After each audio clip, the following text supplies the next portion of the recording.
आपके जो महानुभव सीएम हैं हमारे ही थे, सब पे केस था। अगर हमारे साथ हैं तो वो ईडी हैं, भ्रष्टाचारी हैं। अगर आप भाजपा के साथ चले गए तो आप वॉशिंग मशीन में साफ हो गए। अगर आपके बगल में दुश्मन भी बैठ के चाय पीता है तो हम पीते हैं, पिलाते हैं उसको। जो घर में रह के दगाबाजी कर रहा है और करता रहेगा, उससे बेटर है कि वो ओपन हो जाए। কংগ্ৰেছ আৰু AIUDFৰ মিত্ৰতা কি হ'ব? বাৰে বাৰে AIUDFে কৈ আছে যে তেওঁলোকে অসমত নহয়, AICC বা দিগ্বিজয় সিঙৰ লগত তেওঁলোকৰ সম্পৰ্ক আছে। এই গোটেইবোৰ ভাৰত জোৰো হৈ আছে। এই গোটেইবোৰ কথা আজি আমি এগৰাকী বিশেষ অতিথিৰ সৈতে কথা পাতিম। তেওঁ হৈছে ৰাজ্যসভাৰ সাংসদ, ছত্তীশগড়ৰ ৰাজ্যসভাৰ সাংসদ তথা অসমৰ অবজাৰ্ভাৰ ৰঞ্জিত ৰঞ্জন। তেওঁ এই মুহূৰ্তত মোৰ সৈতে আছে। পোনে পোনে তেওঁৰ পৰা মই বিশেষ কেইটামান খুব বেছি ৩-৪টা প্ৰশ্ন তেওঁলৈ আগবঢ়াম আৰু তেওঁৰ উত্তৰখিনি আপোনালোকলৈ পোনপটীয়াকৈ মই লৈ আহিম। स्वागत करते हैं आपको।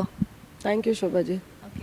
पहले आपको एक सवाल करना चाहती हूँ मैं। असम में जो अभी कांग्रेस और AIUDF का पहले जो महागठबंधन था, फिर वो तोड़ गया, फिर तोड़ दिया गया, AICC APCC ने तोड़ दिया। फिर भूपेंद्र बोरा जी जो प्रदेश कांग्रेस के अभी प्रेसिडेंट है, उन्होंने बार बार एक ही बात बोल रहे हैं कि अभी अलायंस नहीं होगा, गठबंधन नहीं होगा। और प्रभारी जितेंद्र सिंह जी ने भी यही बोल रहे हैं। लेकिन AIUDF के जो चीफ है बदरुद्दीन आजमल, उसने बार बार यही बोल रहा है कि हमारे दिल्ली से कनेक्ट है, दिग्विजय सिंह जी से हमारा रोज़ मुलाकात होता है, रोज़ हम बात करते हैं। तो वो हमको ऐसे ही रखा है कि हम सब कुछ ठीक है, दिल्ली में सब कुछ ठीक है। क्या होगा, इसके बारे में क्या बोलना है? देखिए, PCC अध्यक्ष भूपेंद्र बोरा है, इंचार्ज जितेंद्र जी है, दोनों ने कहा है। मैं एज अ ऑब्जर्वर आई हूँ, जो मैंने देखा।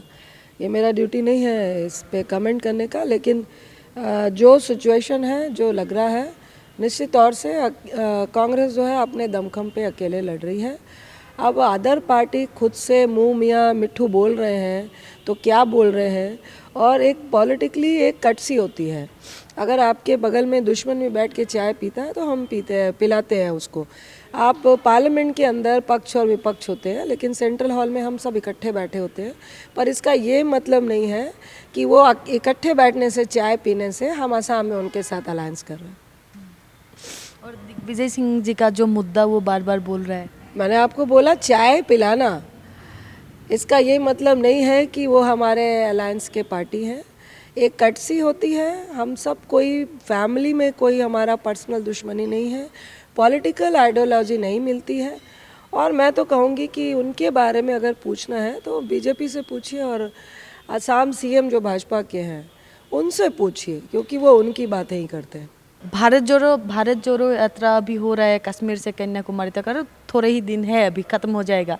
इस भारत जोड़ो ने राहुल गांधी जी का जो इमेज है, वो इमेज लोगों ने उसको पसंद किया है, अभी कर रहा है। अभी फिर असम में भी भारत जोड़ो हुआ। अभी भारत जोड़ो से कुछ कैसे कैसे आप लोगों ने क्या किया, अभी रणनीति तैयार किया है, उसके बारे में थोड़ा। देखिए, आप बोल रहे हैं, चर्चा कर रहे हैं, इसके लिए आपका धन्यवाद है। देखिए, इतनी लंबी यात्रा किसी ने नहीं की, और जिस तरह से की है, आज मेरे ख्याल से 128वां दिन होगा। अब लास्ट अपने पड़ाव पे पहुंच गई है यात्रा। 28 को रात में श्रीनगर पहुंच जाएगी और 30 को हम लोग समापन करने वाले हैं। मुझे लगता है जब स्टार्ट हुआ था तो बहुत सारे जो लोग थे, हम लोगों के कह सकते हैं जो हमदर्द थे, बहुत सारी बातें कर रहे थे।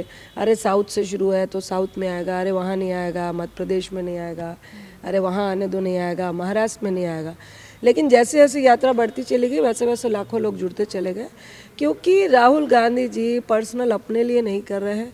आज देश की जो सिचुएशन है, आज युवा रोज़गार मांग रहा है, महंगाई चरम पर है, लेकिन यहाँ पे जो सत्ताधारी लोग हैं वो हमें सिर्फ और सिर्फ डाइवर्ट करके लोगों को तोड़ने का काम कर रहे हैं, नफ़रत फैलाने का काम कर रहे हैं।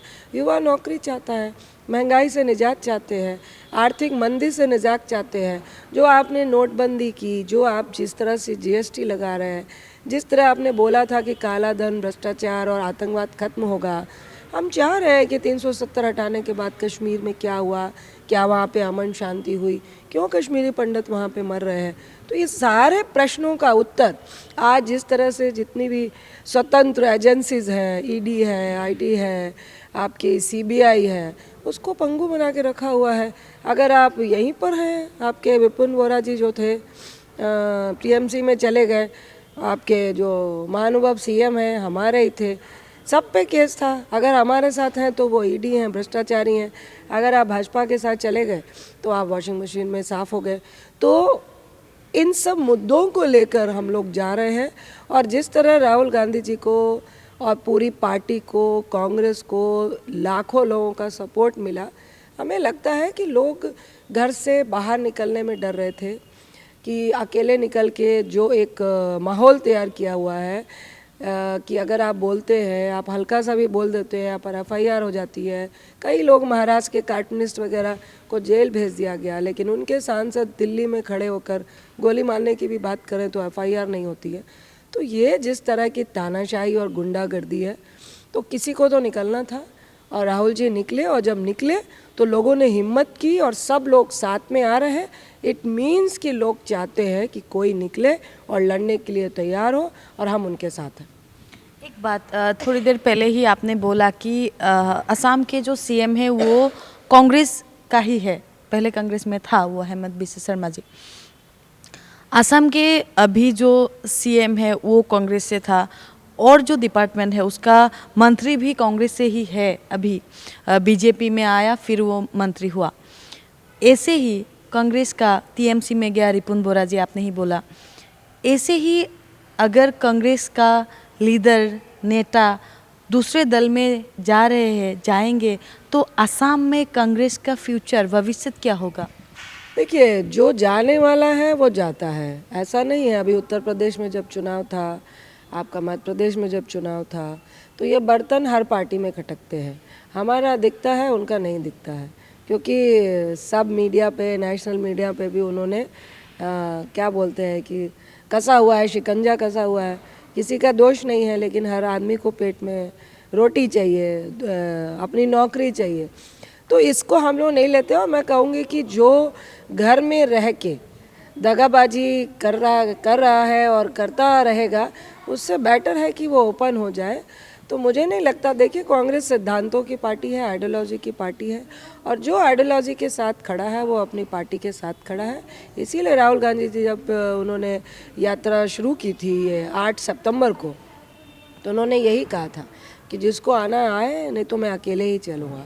तो आज पूरा देश खड़ा है, तो इससे नहीं लगता। अनफॉर्चुनेट है कि आप जिस थाली में खाते हैं उसी में छेद करते हैं, लेकिन उनके लिए मैं एक ही बात बोलूँगी कि जो व्यक्ति अपने घर का नहीं हुआ, वो दूसरी पार्टी का कितना होगा, ये उस पार्टी को सोचना है, उनके कार्यकर्ताओं को सोचना है। और एक सवाल, लास्ट सवाल आपसे।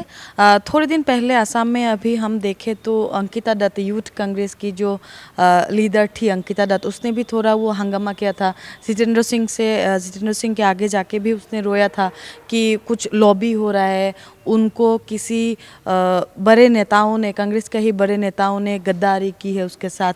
ऐसे ऐसे थोड़ा यूथ कांग्रेस की निर्वाचन को लेके, थोड़ा इलेक्शन को लेके वो थोड़ा बात बोल रहा था जो अपने दल के ही नहीं थे। तो इसके बारे में, यूथ कांग्रेस के इलेक्शन के बारे में क्या बोलना है आपको? देखिए, यूथ कांग्रेस का इलेक्शन होता है, एनएसयूआई का इलेक्शन होता है, और हर आदमी अध्यक्ष बनना चाहता है, वाइस प्रेसिडेंट बनना चाहता है। जहाँ तक अंकिता का सवाल है, मैंने बोला मैं इंचार्ज नहीं हूँ, ऑब्जर्वर बन के आई हूँ, हाथ से हाथ जोड़ो की। तो ये यहाँ का मामला है, ये आप भूपेन बोरा साहब से पूछिए, जितेंद्र भवर जी से पूछिए।